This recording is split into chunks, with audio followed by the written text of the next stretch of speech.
Welcome to MiConvert. In this tutorial, I will show you how to convert C4D files to DWG format, completely free and online. Open your browser and search for C4D to DWG MiConvert.com. Click on the first result to go straight to the converter. You are now on the C4D to DWG converter page. The interface is clean and easy to use.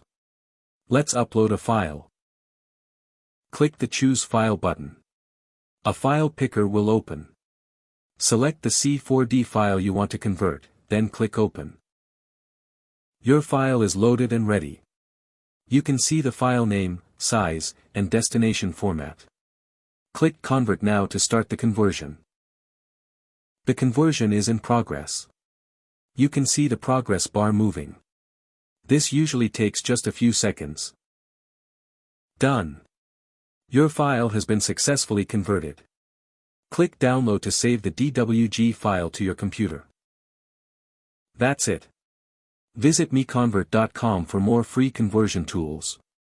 Subscribe for more tutorials. Thanks for watching.